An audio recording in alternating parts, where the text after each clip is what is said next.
बेर लगाने का क्या पर्पस था? ये ऐसा फसल है कि साल भर में एक ही बार टूटेगा, बट एक बार आपको 2-3 दिन में इतना अच्छा अमाउंट देगा कि आप सोच नहीं सकते हैं। पर प्लांट फर्स्ट ईयर भी अगर अच्छे से थोड़ा करें 10 से 20 किलो के बीच यील्ड दे देगा। कितना फसल आपने ले लिया इससे? ये लगभग मान के चले कि पर प्लांट 25 केजी के आसपास हम लोग लिए हैं। कितना प्लांट है टोटल? ये टोटल लगभग हमको लगता है 350 के आसपास। 350 मल्टीप्लाई आप लोग करें, दर्शक लोग करें, 350 मल्टीप्लाई 25 केजी पर प्लांट का फसल दे रहा है। और अगर हम कीमत की बात करें तो कीमत कितना? एवरेज कीमत मान के चलिए कि 20 रुपये से 40 रुपये रहता है। 20 रुपये कभी कभी वैरी करते रहता है, तो 20 से 40 के बीच ये देखिए, हम लोग अभी अमेश जी के फॉर्म पे हैं। अमेश विशाल इनका नाम है और आज हम लोग इनका कवरेज करने के लिए बैठे हैं। और इसमें है जो कि अमेश विशाल जी से हम लोग सीखेंगे। मल्टीफेरियस हैं और मल्टी टैलेंटेड हैं, पेशे से कंप्यूटर साइंस किया है और 2021 से फार्मिंग की है। ट्रेडिशनल फार्मिंग को नीचे छोड़ते हुए एक अच्छी फार्मिंग की दिशा में लोगों को प्रेरणा स्रोत हैं ये।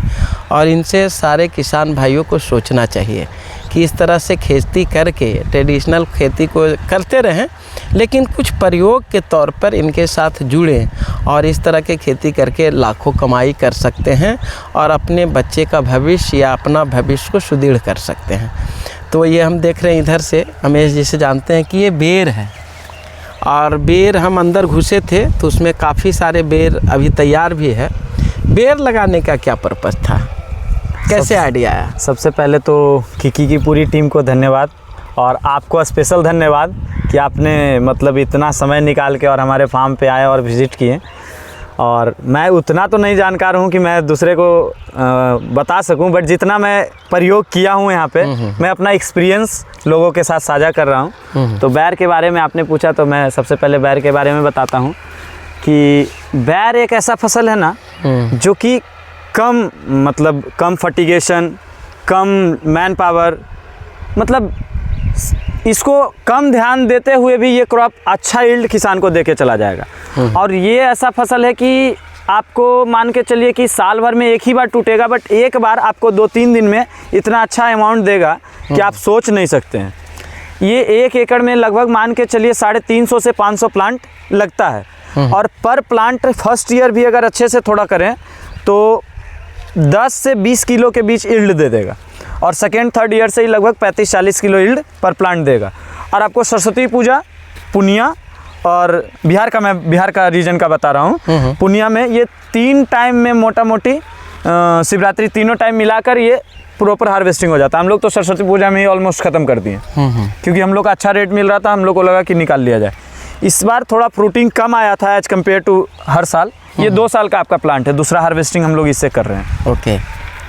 तो ये बैर के बारे में। और बैर मतलब मान के चलिए कि 10 फीट 8 फीट से लेके 12 फीट प्लांट टू प्लांट और बेड टू बेड 12 फीट से 15 फीट रखते हैं। बेड टू बेड मतलब ये प्लांट से लेके ये प्लांट और प्लांट टू प्लांट हो गया कि ये प्लांट से लेके अगला प्लांट।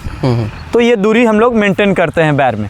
और बैर में 3-4 स्प्रे ले लिए तो मोर देन इनफ है। बैर मतलब 4 स्प्रे साल में लेना है एक तरह से, एक फ्लावरिंग के टाइम, एक और उसके बाद। और इसमें गोबर एकदम नेसेसरी है। गोबर जितना भी हॉर्टिकल्चर क्रॉप्स अगर कोई कर रहे हैं तो उनको जैविक में थोड़ा जाना चाहिए। इसलिए जाना चाहिए कि जो पीक यील्ड वो लेना चाह रहे हैं वो बिना जैविक के, और मतलब हम कहते हैं दोनों का सम्मेलन करके अगर लें, रेसिड्यू फ्री फार्मिंग करें तो वो पीक यील्ड ले पाएंगे। क्वालिटी ऑफ फ्रूट्स, क्योंकि आज के टाइम में अगर मंडी को चाहिए तो क्वालिटी ऑफ फ्रूट्स चाहिए, अदरवाइज वो आपसे कनेक्ट नहीं करेंगे। आप खाली जैविक कर दें और आपका कीड़ा लगा हुआ है, क्योंकि बहुत बार क्या होता है कि मतलब मेंटेन नहीं हो पाता। जैविक भी सक्सेसफुल मॉडल है, बट जैविक में क्या होता है उतना किसान कर नहीं पाते मेहनत वो, क्योंकि थोड़ा सा मतलब रेसिड्यू फ्री करना चाहिए काम। रेसिड्यू फ्री करने से क्या होगा कि आपको मान के चले कि किसी को कंज्यूम भी कर रहे हैं प्रोडक्ट तो उनको हानि नहीं है और किसान को भी 2 पैसा अच्छा बचेगा। एक बहुत अच्छी बात बताया इन्होंने और समझा देता हूँ मैं कि जो बेर है और इसमें 2-3 दिन बताया। एक तो बताया पूर्णिमा, कौन सा पूर्णिमा होता है? ये अभी जो माघ का, माघ का पूर्णिमा की बात कर रहे हैं, जिसमें बेर है जो कि लोग सबसे ज़्यादा यूज करते हैं।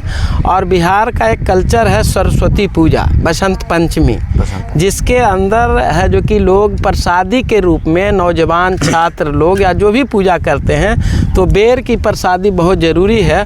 और बड़े दिमाग से इन्होंने प्ले किया है। जैसे पॉलिटिशियन लोग बड़े पॉलिटिकल बात करता, उसी तरह से बिल्कुल पॉलिटिकल चीज़ें दिख रहा कि इसमें बेर जो है कि अपने सीजन और अपने फेस्टिवल को कंबाइन करके इन्होंने बेर का फसल लगाया और कह रहे हैं कि 2 साल में अच्छी इन्होंने फसल लिया। अगर टोटलिटी की बात करें तो 1 एकड़ में आपने बताया बेर है, कितना फसल आपने ले लिया इससे? ये लगभग मान के चले कि पर प्लांट 25 kg के आसपास हम लोग लिए हैं। कितना प्लांट है टोटल? ये टोटल लगभग हमको लगता है 350 के आसपास होना। 350 मल्टीप्लाई आप लोग करें, दर्शक लोग करें, 350 मल्टीप्लाई 25 kg पर प्लांट का फसल दे रहा है। और अगर हम कीमत की बात करें तो कीमत कितना? एवरेज कीमत मान के चलिए कि 20 रुपये से 40 रुपये रहता है। 20 रुपये कभी कभी वैरी करते रहता है, तो 20 से 40 के बीच अब किसान भाई इसको देखे कि 1 एकड़ भूमि बहुत ज़्यादा नहीं है और इसको अगर करते हैं तो आप इसको टोटलिटी में देखिए, बहुत कम लागत से, बहुत कम मेहनत से और सालों साल। ये कितने दिन तक प्लांट चलेगा? ये चलते रहेगा, लगभग 15-20 साल का प्लांट मैंने देख के आया हूं। अच्छा, इसको अभी हमने बात किया, ये अभी कटिंग हो जाएगा? हाँ, ये प्रॉपर कटिंग हो जाएगा। मतलब लगभग अंदर बहुत सारे फ्रूटिंग है, जरा थोड़ा सा डीप दिखा दो। अंदर है जो कि बहुत अच्छा फ्रूटिंग है। फ्रूटिंग तो ऑलमोस्ट हार्वेस्ट हो गई है, मात्र 10% देखा है। 10% फ्रूट है अभी।